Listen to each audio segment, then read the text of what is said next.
Welcome to Know Your Balls podcast, a podcast where you got to know your balls, you got to know your sports. If you're coming on here, you got to know your stuff. And we have a couple of really awesome guests today. But joining me, as always, my co-host, Robbie Williams. Robbie, another fun week in sports, another great day to talk about all the comings and goings of the sports universe. As always, yeah. How you doing, Avi? I'm doing great. I'm excited. Baseball is in full swing. Yeah. Cleveland and Detroit matching up in that first series.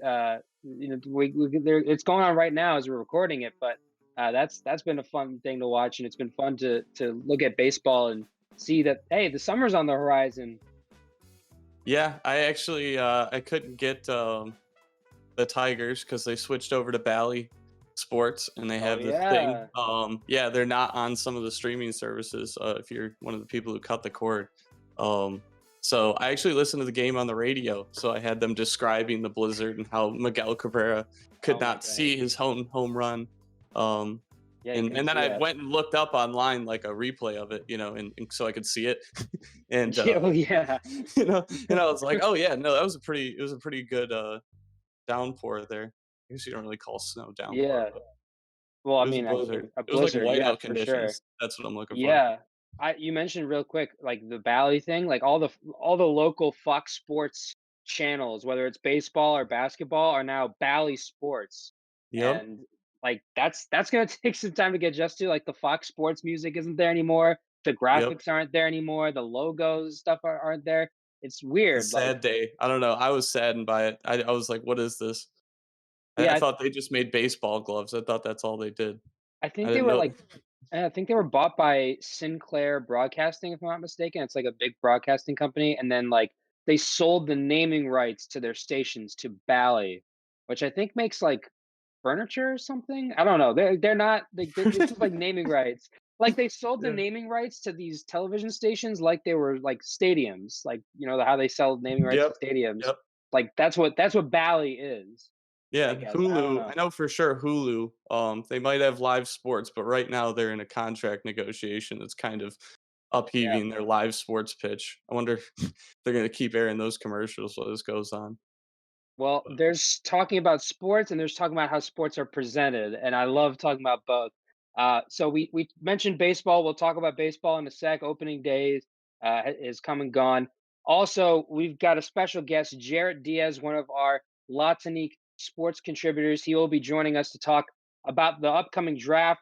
We'll talk some quarterbacks. We'll talk some pro days.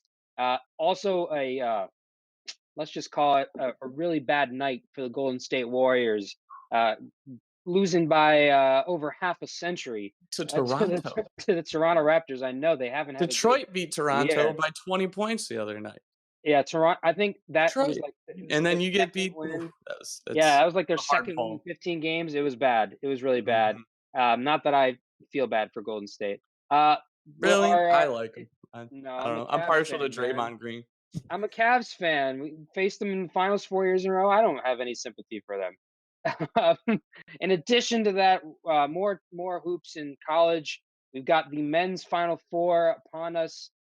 Our resident college basketball expert, Jacob Stevenson, he'll be joining us to talk about that. And Roy Williams, the legendary college basketball coach, both at Kansas and North Carolina.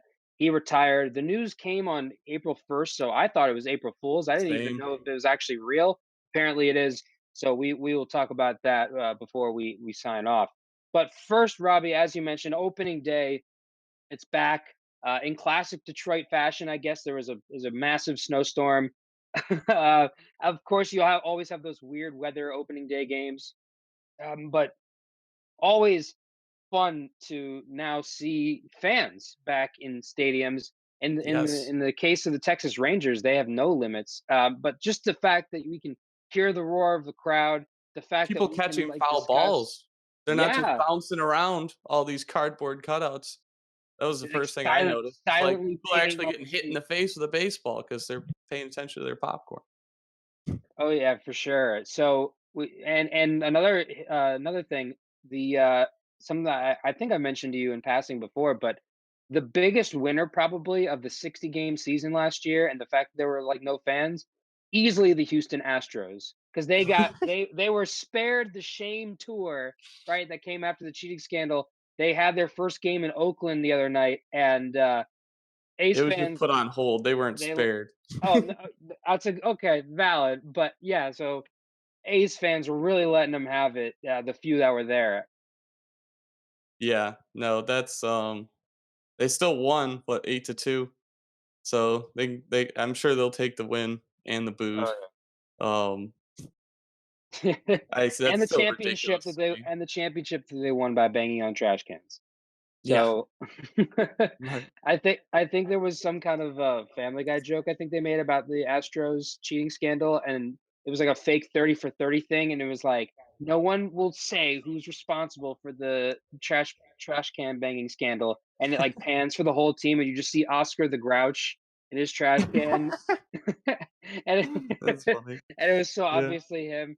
So I'm glad we can make jokes about that now because I mean, we could anyways, but now we can do it in the context of a real 162 game season. So I'm Yep. excited. I'm excited for that, and I'm glad that that's back. Something that really caught everyone's eye, though, during the opening games, uh, was the situation with Cody Bellinger on the LA Dodgers. Unreal player. He's fantastic. He hit a two-run homer, right, with Yep. Justin Turner on base, but Justin Turner thought it was going to get caught, and he was running back to first base, and then Bellinger ended up passing him, and because he ended up passing him, it was scored a single, and Bellinger was out.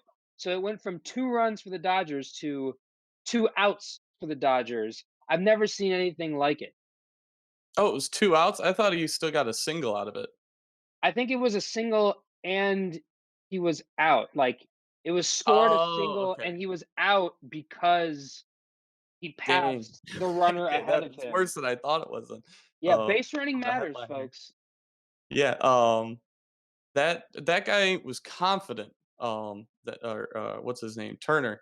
He was confident that, It that guy wasn't gonna caught the go. ball. It went off his glove, but I Yeah. mean, he didn't even give it a second look, he's got his own teammate yelling at him, and he just blew right by him, and he's standing there, he's like, "Dude, just That would have been run." 2 runs. That would have been Like, 2 runs. seriously, like, he was head down. I mean, he had to feel really silly after that for sure, I'm not really 'cause he big was on fantasy baseball, but I bet you Cody Bellinger owners were pretty upset at, oh, yeah, how that turned robbed. out. Literally Mm, robbed. Apparently, there is a more famous example of this back in the 1999 NLCS. It was with the New York Mets infielder Robin Ventura, with the bases loaded in a tie game, the bottom of the 15th inning. Um, yep. 15th inning. He hit a grand slam. Apparently, it should have been a game-winning grand slam. I guess it ended up being a game-winning single because he never reached home plate. and He didn't even and reach he w second base. They just yeah. mobbed him in second base. So, I mean, Um, I'm sure he couldn't care less because they won the game, and a game and when the bases are loaded, you just need a hit, but, that's still funny, like, you hit a game-winning grand slam and you never make it home. I mean, So even further than that, like, I was watching the video, and he was batting 1 for 18 in the series when he was standing there, bottom of the ninth, everything's loaded. He was 1 for 6 that day, and, to grand just slam. grand slam, like, out of nowhere, and then he doesn't even get all the way around. Just a weird, Yeah. crazy play all the way around 15 innings. Yeah, well, It's crazy. at least that didn't cost them. It literally cost the Dodgers runs, and it wasn't a walk-off situation. Not that I feel any kind of real sympathy for the team with the highest payroll in baseball and who won the World Series last year and who's been the World Series, what, 4 in the last 5 years or 3 in the last 5 years or something like that? So, I mean, boo-hoo, Dodger fans. You'll get over it, and Cody Bellinger will hit plenty more home runs, don't you worry. So baseball is back, and I'm excited. Hopefully, the season goes on without too much of a hitch. I know there's already been issues with the Nationals and COVID protocols, but hopefully, we'll have a good long season to enjoy. Switching gears now, because it is now turned into a 365-day-a-year sport, the National Football League. Free agency is fully behind us. right? It is fully in the rearview mirror. Obviously, there's still signings going on, but the NFL draft is coming up, and joining us now is Tonique sports contributor Jarett Diaz. Jarett, welcome to the program. Good to see you. Good to have you. Gentlemen, thank you so much for having me. I want to say that I'm a big fan of the Know Your Balls podcast, and I gotta say, I know my balls. So let's talk. You better know your balls. If you're coming on this podcast, you got to know your balls. First of all, Jarett, who's your team? Like, who's your NFL team?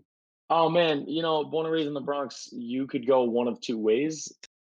I'm sad all the time, so you could go ahead and guess that I'm a New York Jet fan.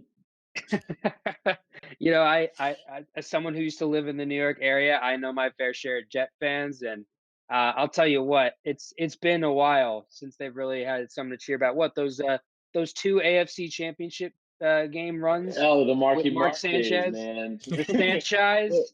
When Sexy Rexy was running the team, okay, and that defense was unstoppable. The O line, the rushing game, Thomas Jones, Sean Green, those are great days, and we can only hope to get back to days like that. And it's Darrelle so Revis. fitting. It's so Yeah. fitting that we start this conversation in this way because we're going to talk about the NFL draft. We're going to talk about the quarterbacks most specifically, and whose hands does the rest of the fate for all of these quarterbacks lie in, but the New York Jets at number two? You're 100% correct. So the NFL draft, I believe it's like the last weekend in April. It's going to bleed into May. It's taking place in the great city of Cleveland, Ohio. Uh, the Jacksonville Jaguars are all but guaranteeing that Trevor Lawrence is going to be the quarterback. Urban Meyer, he basically was like, "Yeah, we're leaning that way. I can say that. Like, no one's going to trade up to get Trevor Lawrence, right?"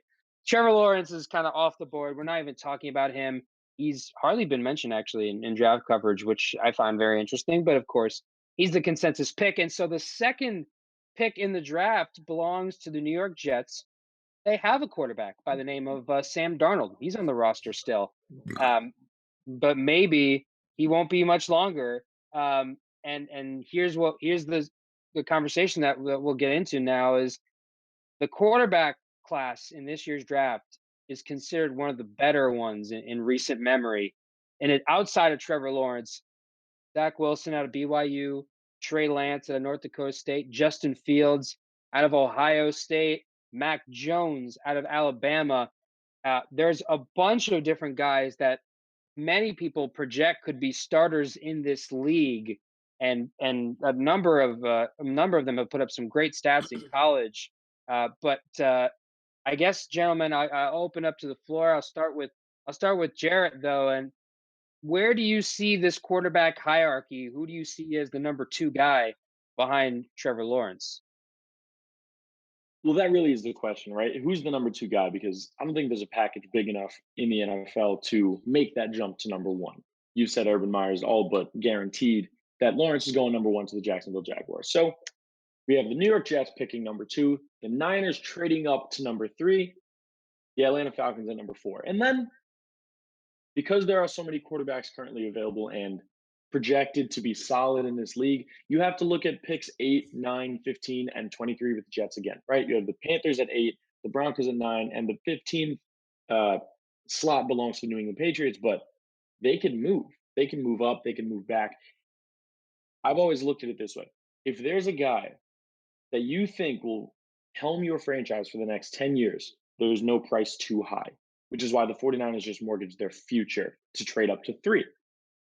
What does that mean for the Niners? That means that Fields, Mac Jones, Trey Lance, Zach Wilson, they are comfortable with any of those 4 guys moving forward.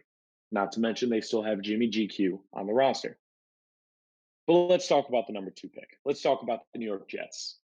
You have Sam Darnold already on the team. You have other holes that need filling. You have other gaps in your roster. It's not like a quarterback is going to take them to the promised land today. But the consensus is that they're good enough quarterbacks that the Jets, you just got to take one. My guy, personally, if I'm the New York Jets picking number 2 in this year's draft class, I'm going with Zach Wilson. Let me tell you why. Justin Fields, as good as he is, right? He played excellently in his sophomore season. He gets to his junior year. a slight step back because of the lack of games, right, during the COVID season. It's very understandable. Still really solid. Still a really strong year. 22 touchdowns, only 6 picks, including beating Clemson in the Sugar Bowl to get to the one of national his championship receivers game. from this past Outdueling season, Trevor Chris Lawrence, Olave going running 22 for routes. 28, over Trey 350 Sermon, one of yards the top running passing in that backs. game, as well as Yes, Justin Fields. I Unleash. see you, Justin. But with the 6 games played in this COVID season, he had no choice but to take a step back, right? As he's a dual threat quarterback. He's 6'3", so he has the body, but he can move. The dude he's probably the best runner in this draft class. But when I look at the other quarterbacks, I'm not seeing such a drop off in athleticism, right? So I'm not saying, oh, Fields is the best because he's the best runner. That's not what I'm looking at. I look at Zach Wilson, right? He's a little smaller. He's listed at 6'3". He's more like 6'1", 210, 200 pounds, right? BYU is being real generous to his Tinder bio online. Let's go with that. But BYU playing against competition like UCF in the Boca Raton Bowl, they beat down UCF. They won 49-23. I have the stats right in front of me. 3 touchdowns, 425 yards against UCF. BYU put Zach Wilson in an opportunity to succeed under 2 different offense coordinators in his years as a starter. As good as Mac Jones is for Alabama, you look at what Alabama quarterbacks have produced in the last few years. Tua is still, we'll see, but AJ McCarron, Greg McElroy, they're not exactly NFL products. It doesn't really help them that the team around them is so good. And if you get drafted this highly, the team around you is not, Alabama to the rest of the nation. So if I'm the New York Jets, I go with Zach Wilson. Aside from the pro day, and we'll talk about the pro day stuff later. All right, that was pretty comprehensive, Robbie. Yeah, I gave you a lot. I give you a lot there. Yeah, Robbie, you certainly know your balls, Jarett. I'll give you that. Robbie, do you agree? Zach Wilson, your number 2? Well, here's gonna be the hold my beer answer. I like Justin Fields just because I think he's just built tougher than these other guys. That play in the Sugar Bowl where he took one to the ribs, went out, came back in, and basically limped and threw a touchdown pass, and then went and threw 6 for what was it, 350, and only 4 or 5 incomplete passes. Yep. That was very impressive to watch, and that just shows a certain amount of like the mental game that I think he has, compared to like you said, these Alabama quarterbacks never really turn out so well because they just have such a good team built around them, right? And it kind of makes them look better than they really are. And like you said, Zach Wilson's had a good team built around him too. And then you got Trey Lance, who only played 1 game in 2020, and then he had 1 breakout season before that. It's just I want to see like a more proven track record. And Justin Fields, I think he's just got that extra little bit of the mental game going on there, that toughness. Can I raise a question to you, Bobby? I'm sorry, I didn't mean to cut you off. No, I raise a question? You call me Bobby. Could you make Robbie? Oh, I thought you did.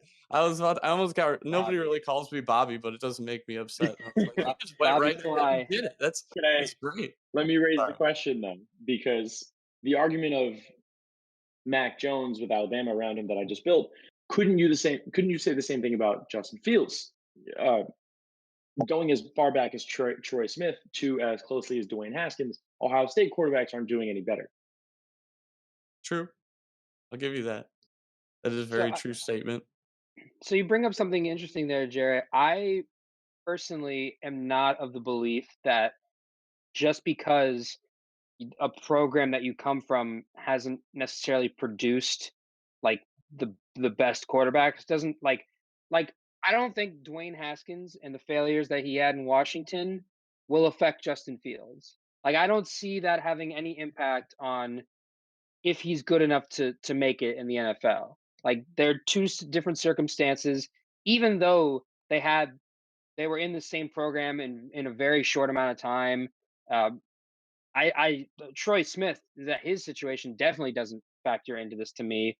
The Alabama quarterback situation, although they have a more, I guess, take a track record of like quarterbacks going to the NFL and being like, like AJ McCarron, Greg McElroy, uh, Jalen Hurts has, I guess you could count him as Alabama a little bit. Tua, I look at her obviously. the same way I look at Tua, right? We'll see. We'll see. Yeah, but regardless, I don't think that's going to have an impact on Mac Jones. Like, I think he'll be good or bad because he'll be good or bad. Um, and to bounce off what Robbie said a little bit, Justin Fields also, the competition he's faced in college compared to a lot of the other quarterbacks that we're comparing him to, Mac Jones aside, like if you compared Fields to Wilson and to Lance, he's faced way better defenses and way better competition. And Wilson's stats are impressive. They're undeniably impressive. Last year, he had a total of 43 touchdowns and only threw 3 interceptions. However, that's not like UCF is not the same thing as Clemson.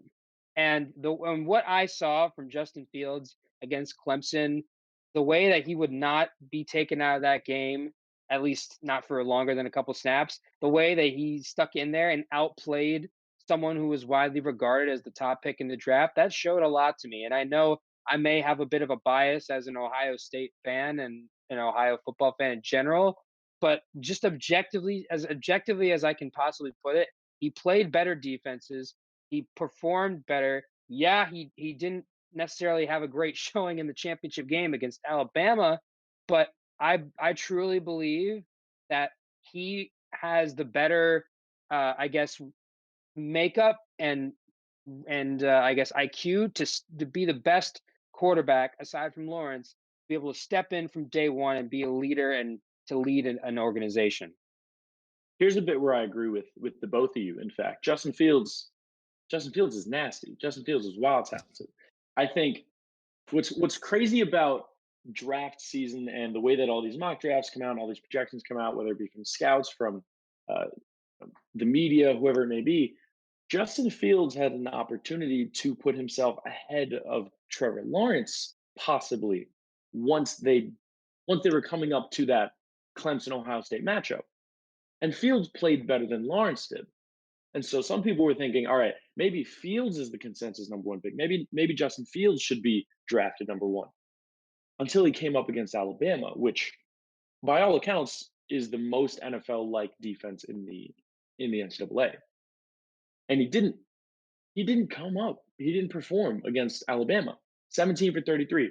That's 50% throwing. That's 1 touchdown, 2 sacks. Like he didn't show up the way that he should have to put himself that much forward. Do I think that he gets the unfair shake when it comes to only playing 6 games and the hype from guys like Trey Lance or Zach Wilson with their pro days and things like that? Absolutely. I think the hype machine builds other guys. That being said, with everything we've talked about with Justin Fields, the Ohio State versus Mac Jones, the Alabama thing, how you said that the past successes of predecessor doesn't really indicate future success for Justin Fields. I don't think that's accurate. And it's only because what I've mentioned earlier, where Mac Jones comes from Alabama, where there's a stacked team around him, the same can be said for Justin Fields. If he's drafted by the New York Jets, I've discussed how many holes the Jets have. If he's drafted by the San Francisco 49ers, that's a better situation, but he might be sitting behind Jimmy G. So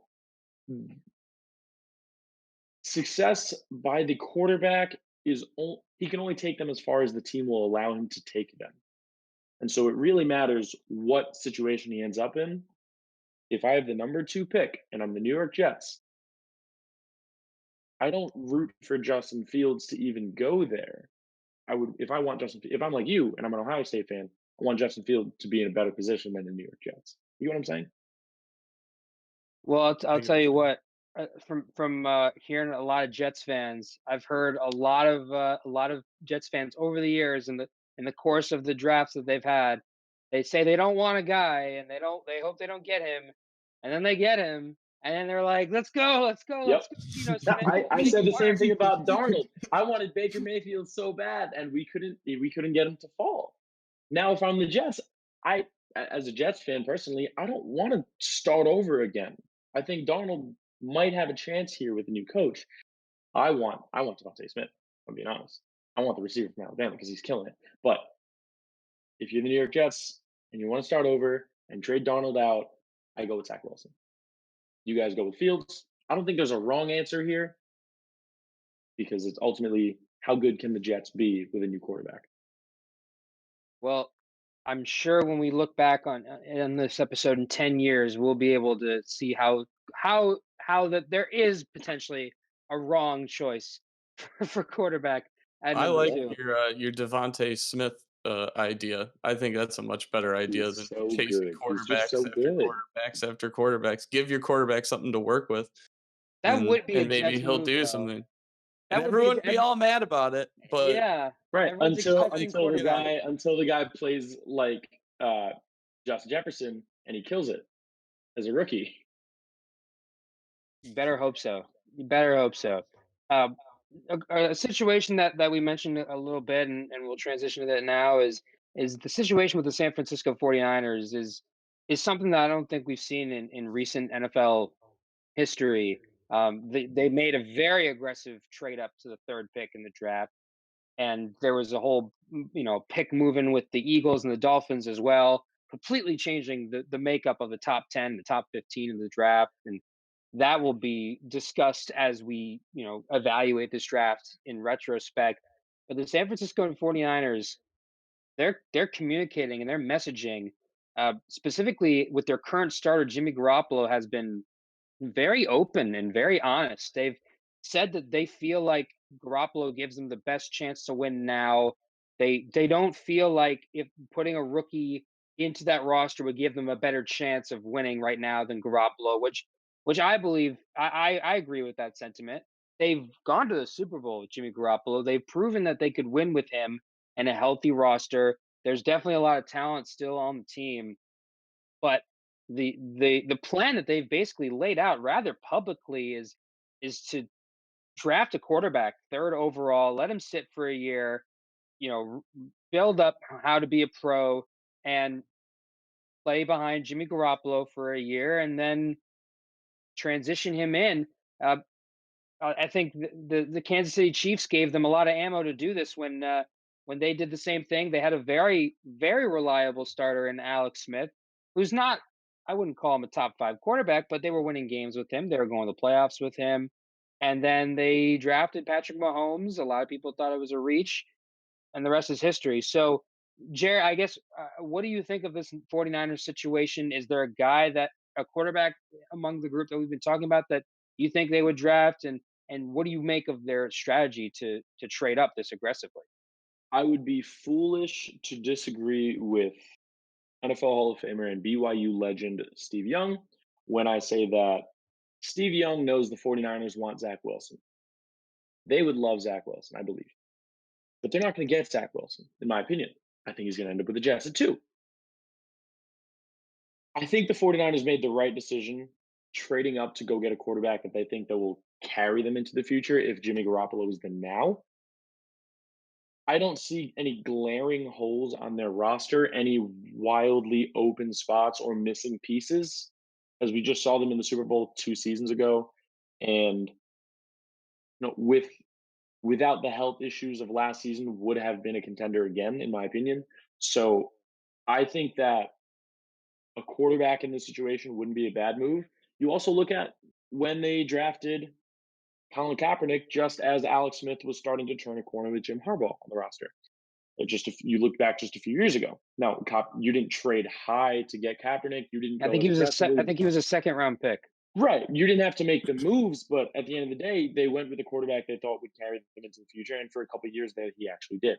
So I think if you're looking by that model and by the model of we have a team now, let's look forward at the quarterback position, I think Trey Lance is the best guy to have. Trey Lance probably has the most potential or upside ceiling for these guys. He's physically dominant. 6'4", 225, looking more like 230 right now. The pro day looks great. Obviously, it's a pro day, but we can talk about that later. he redshirted his first year. He played exceptionally in his second year. He won the award for best Division One AA player. 28 touchdowns, no picks, as well as a ton of grind on the ground. This is why Trey Lance is the best pick for the future. He's only 20 years old. To have won best player in all of FCS and be looked at as such a high prospect and only be 20 years old, I think he's perfect pick for the 49ers.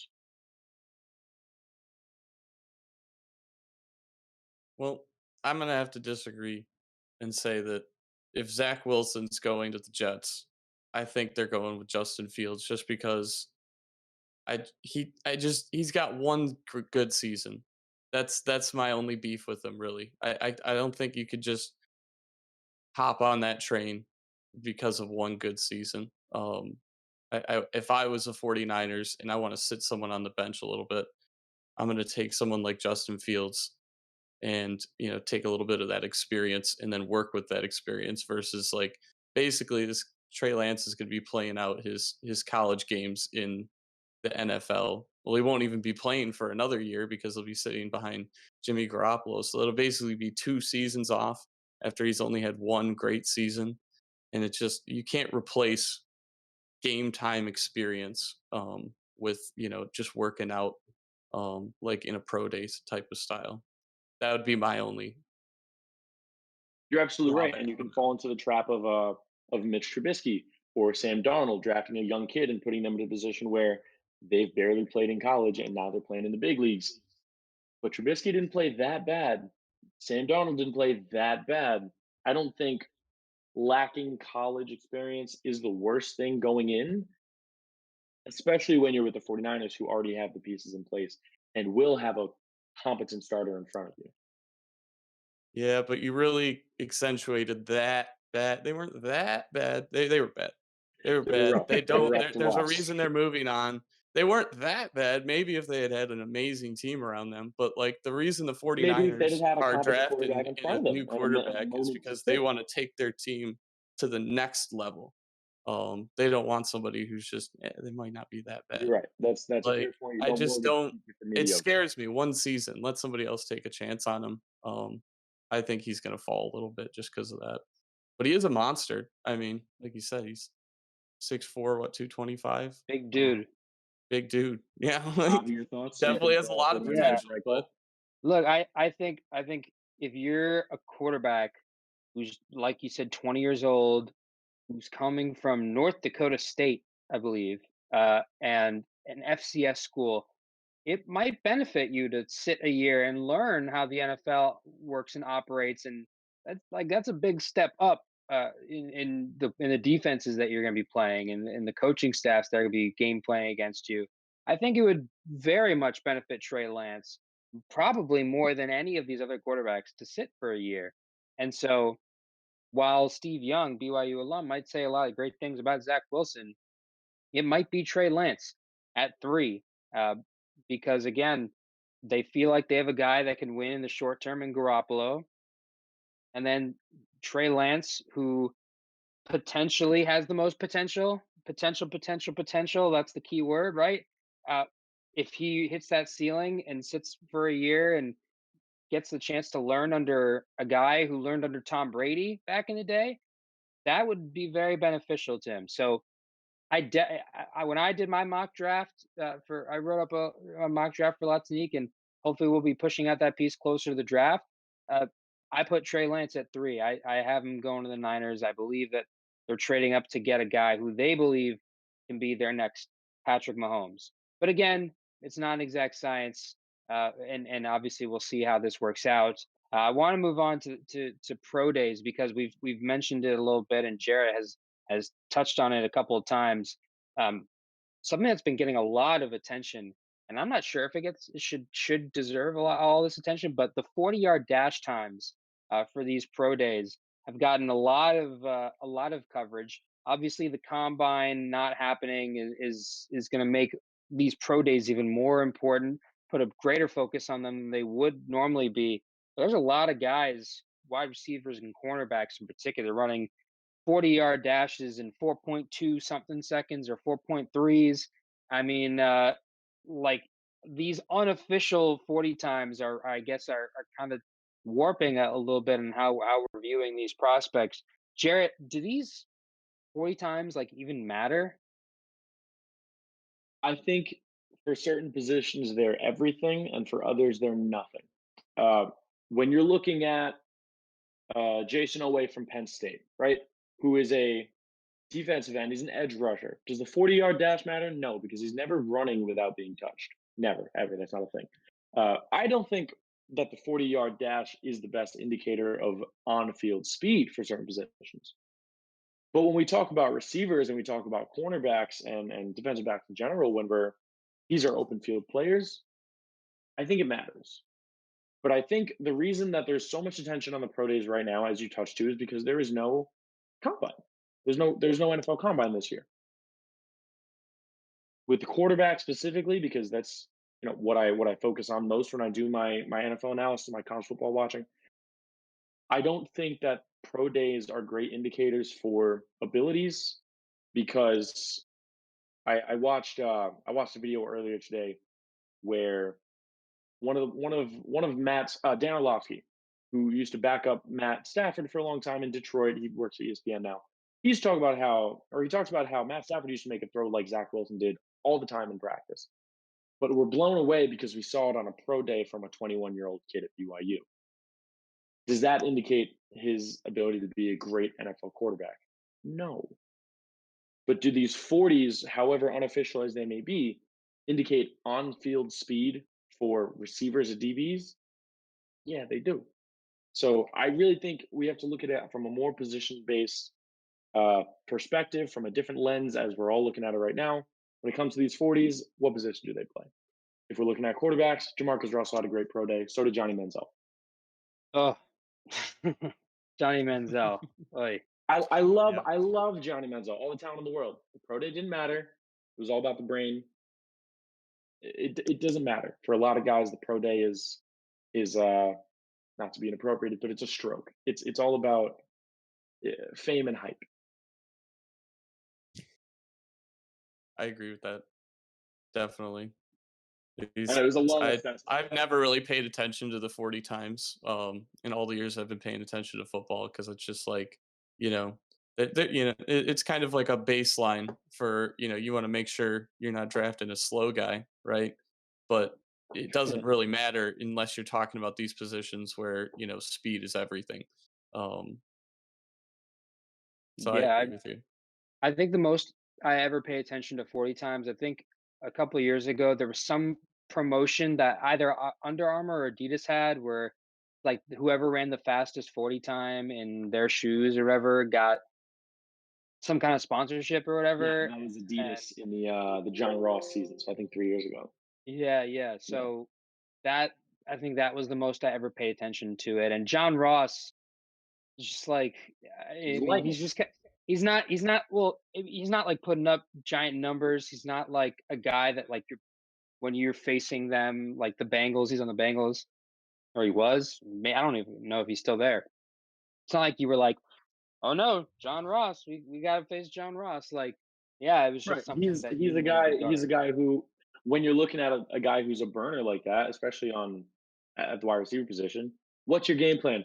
All right, line your cornerback back about 3 more yards when you're playing him in man to man. That's it. That's the whole Yep. game plan, and that's okay. But it doesn't mean that the 40 is irrelevant. It just means we as the media or we as football fans are going to hype it up more than actual NFL scouts would. 100%. So again, the draft it's coming up, and uh, we'll see if these 40 times translate to success. That all the top leaderboards for these unofficial 40 times. Again, yet another thing we can look back on when we look back at this draft. I want to take a quick moment to thank Tell ABQ. Make sure to check out Tell ABQ or download the Tell ABQ app where you can listen to this podcast on Tell ABQ podcast. You can check us out, and you can also check out our good friends over at Airport Road Podcast. Know your balls on Tell ABQ podcast. Jarett Diaz, it's been a ton of fun to talk to you. Before we let you go, we know you have you're big on football. Obviously, you write a lot of WWE stuff for the sports section, which is really great. But you have a little bit of hoops here and there, and something that you don't see very often happened the other day with the Golden State Warriors and the Toronto Raptors. Uh, the Toronto Raptors beat the Golden State Warriors by 53 points. They were up at one point by 61. I mean, yeesh, right? It was I a brutal mean, game. I've been following the Golden State Warriors. I'm a Knicks fan. I'm a big Knicks fan. Born okay. and bred New Yorker. That's been my whole life. I've been sad most of the time, but Julius Randle MVP candidate. That's what I'm talking about. Now, when it comes to Golden State Warriors, I've been following them pretty heavily since Steph Curry matched up with Monte Ellis. But during the Warrior dynasty over the last few years, could you ever imagine with Steph Curry on the roster, Klay Thompson on the roster, the Golden State Warriors losing by even more than 30, let alone damn near 60 points? By 10 would be a miracle. Right. Right. So without guys like Steph and Clay on the roster, who are they leaning on? Juan Toscano, Jordan Poole. It's slim pickings in Golden State, and you can look at the numbers. I have the numbers right in front of me. 11 for 34 from three. You would never see a 32% day from three for Golden State. 32% from the floor as well. 26 of 79. Not even shooting as many shots as the Toronto Raptors. That means a lot of turnovers. That means a lot of blocks, getting blocked. Just and not a lot of ball movement. So that's a lot of bad shots being taken. I don't know. I don't know how this happens. I don't know how you recover from this. It's like that Tiger King meme. I don't know how I'm gonna recover from this. And I don't know what do you do if you're Steve Kerr? I'll ask you guys. If you're Steve Kerr, what do you tell your guys the next day? Or even on the You just, flight? I think you just act like we it need didn't Steph back. happen. You just move forward. Just We like, need Steph back. just act like it never happened.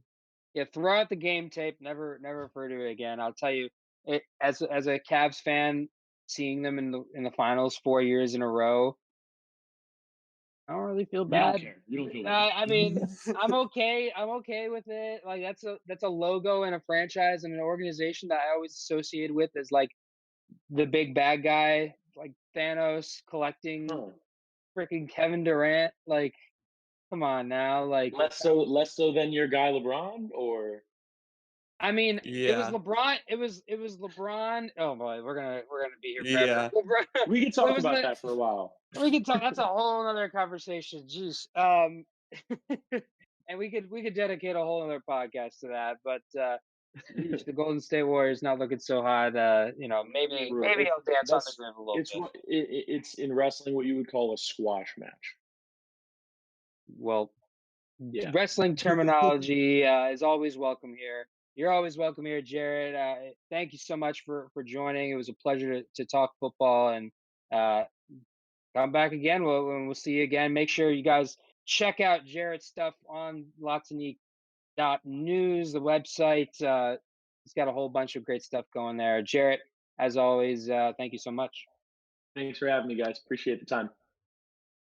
Great guy. Jarett Diaz, ladies and gentlemen.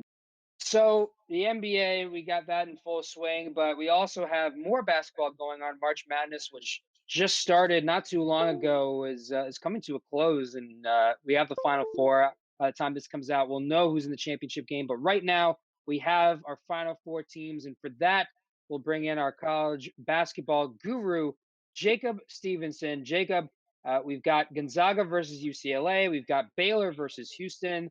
I would ask you which teams you got, but I just noticed you're wearing a Gonzaga shirt. Tell me why Gonzaga's not going to lose, I guess. So Gonzaga is trying to be the first team that has finished the college basketball season undefeated since Indiana in 1976. Kentucky and Wichita State a few years ago were undefeated. Kentucky lost in the Final Four. Wichita State lost to a Kentucky team who made the Final Four with Julius Randle. They lost in the second round. Gonzaga, they moved the ball so well. They're passing, they're cutting. They have 3 All-Americans.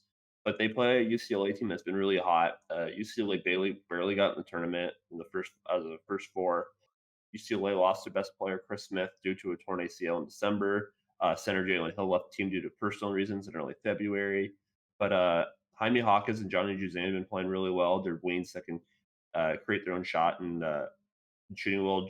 Jules Bernard was 4 for 10 from 3 against Alabama. Tiger Campbell doesn't really make any mistakes. But UCLA has one big, as in Corey Riley, and we saw Drew Timme dominate Evan Mobley. So I think that Drew Timme is going to have a really good game for the Zags. And then Baylor and Houston. Houston's second in the country in offensive rebounding percentage, and they really turn you over defensively. And then Baylor's one of the best offensive teams in the country. They're the number one three-point shooting team. They have Davion Mitchell, Matthew Mayer, Adam Flagler, and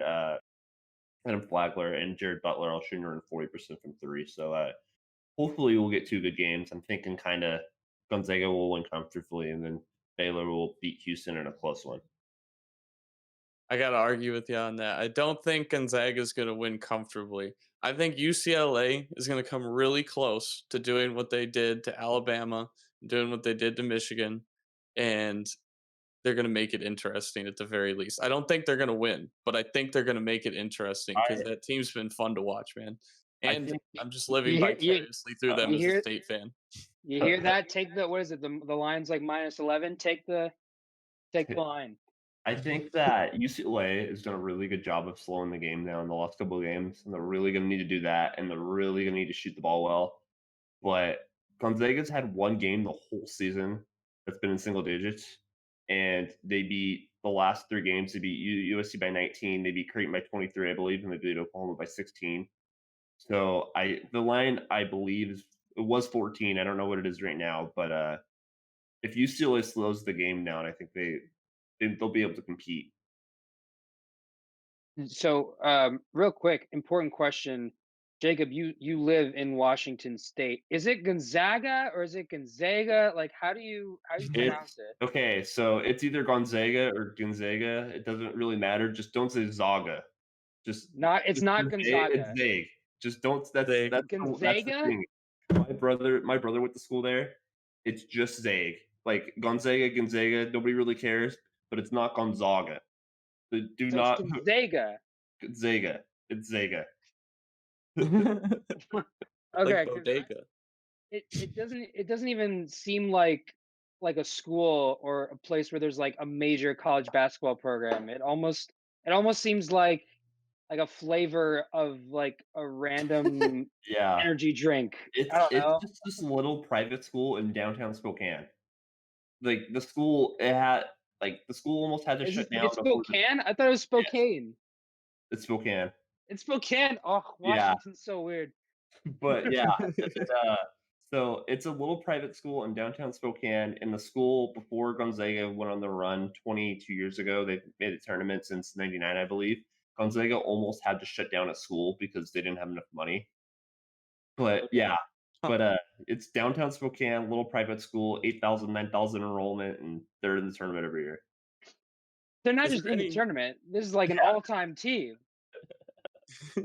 There's just a history behind like the name. Like what is Gonzaga? Like if it's not the city they're in. I'm gonna look it up. I think it has to do. It's a Jesuit school. I think it has to do with some Jesuit priest or some important person like in the 1400s or. I'm gonna look because yeah. It doesn't sound like a name to me. So I always thought they were in some weird town called Gonzaga. And I've always said Gonzaga. I've always said Gonzaga, yeah. Gonzaga. I mean, I fully anticipate they're gonna win it all. Like they're not just beating teams though. Like they're wiping them off the floor. Like which would make it so satisfying to watch some stupid team like UCLA come in out of nowhere and just ruin the whole party. I'm always rooting for it, man. I'm always rooting for the underdog. Oregon State making the Elite Eight out of nowhere. You got Oregon making the Elite Eight. That was random. USC made the Elite Eight. Yeah, wow. Random Pac-12 school is making it. Like schools not known for basketball, especially. Real quick, Robbie, like you just reminded me. You were mentioning, I think it was an episode or two ago, with UCLA was playing Michigan State in the first four, and like you as a Michigan State guy and all your Michigan State people like putting Michigan State like in the Final Four in the championship, and now like UCLA is doing that for you. Like they must be living life right now with UCLA. There's a couple people I know who did ESPN brackets, and they have like you're in the top 1% or the top 10% of brackets. I've seen a couple people are in the top like 30, 20% of brackets just because they happen to throw Michigan State all the way through to the championship, and so far it's working out. I mean, Well, they pick the rest of the stuff pretty good oh too. yeah, like Michigan State / UCLA. So yeah, I fully expect Gonzaga. I caught myself there. To finish the run. I thought when Anthony Davis was with Kentucky, I thought they went undefeated and won the title. No, or did they lose? They lost a couple games. Okay, I thought they made an undefeated run, but I guess not. But that would be something to finish off the season 32-0 or whatever, or however many Yeah, games it is. It's because of the impressive no COVID matter short. what. So instead of like 38-0, it's 32-0. But still, Still, that's ridiculous. And yeah. again, they're not beating teams; they're wiping them out. And real quick before we sign off, we have Roy Williams, who is probably going to end up in the Hall of Fame, the Collegiate Hall of Fame, if he's not already. Actually, he is in the Hall of Fame. He is in the Hall of Fame. He was in the not inducted into the College Basketball Hall of Fame in 2006. I always find it weird that college basketball coaches are inducted to the Hall of Fame and they're not like retired yet. Like Coach K, I think Rick Pitino too. Yeah, Like that's Coach like it's Cal. the only sport really that like people go in the Hall of Fame, and they're not like because baseball you have to be out 5 years, and NBA you have to be out, NFL you have to be out, but college Hall of Fame is just like, oh, Coach K, basketball Hall of Famer, and he's been in the Hall of Fame for I don't know how long, but Yeah.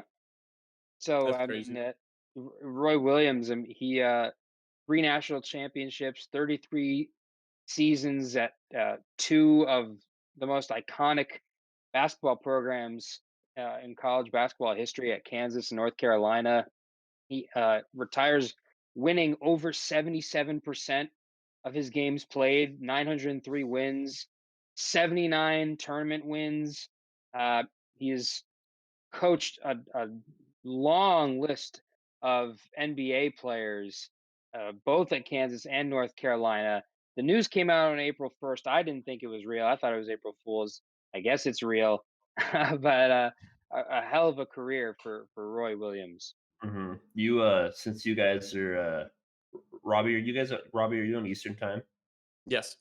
Okay, since you guys are both on Eastern time, I woke up to it and I saw the ESPN notification. So I'm like, oh wow, like Roy Williams retired. But yeah, he had a great career at Kansas, North Carolina. The last 2 years, North Carolina was a little bit down. In 2020, Carolina wouldn't have made the tournament. This year, they were a 9 seed, I believe, and they're in the 8-9 game. But yeah, he's had a great career, and it's going to be really interesting to see who they hire as their new head coach. I mean, that's quite a job to jump into. I mean, the North Carolina, that's not a position that just is open all the time.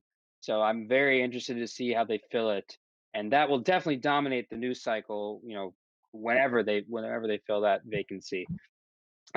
Jacob, as always, you know ton more about college basketball than me and Robbie as well, and appreciate your insights to the tournament. Um, Thank you so much. March Madness. We're glad we had it back, but it's already over so soon. Thanks for having me. Of course, Jacob. I always thought they should name it April Angriness whenever they got into April. March Madness, April Angriness, right? I mean that kind of fits, I Doesn't guess. roll off the tongue so well. No, I mean, but the Final Four is, I guess, If you said typically in angry April, maybe. That works a Well, little better. then you would have to say Mad March. I mean, that's Mad Marchness. Mad Marchness. Oy. So, April angriness. I'm gonna stick with that. Once again, I want to thank Tell ABQ. Don't forget to download the Tell ABQ app and listen to this podcast. Follow Tonique on all our socials. You know the drill. You know the list. YouTube, Instagram, Twitter, Facebook, LinkedIn, all that fun stuff. And the website www.latonique.news. Don't forget to check out all the great things written there. Jacob and Jarett both on the program today. They've written some great pieces recently. Make sure to check that out. Robbie, you got one last thing for us before we sign off? Yeah, I want to ask you a question. Where do catchers sit at lunch? Like baseball catchers? Yeah. Where do they sit at lunch? Home plate? Behind the plate. Oh, all right, get out of here with these baseball jokes. Oh boy, that'll do it for Know Your Balls podcast. You almost had it. Well, I almost had it. That'll do it for Know Your Balls podcast. We'll see you next time. Better jokes. Yeah.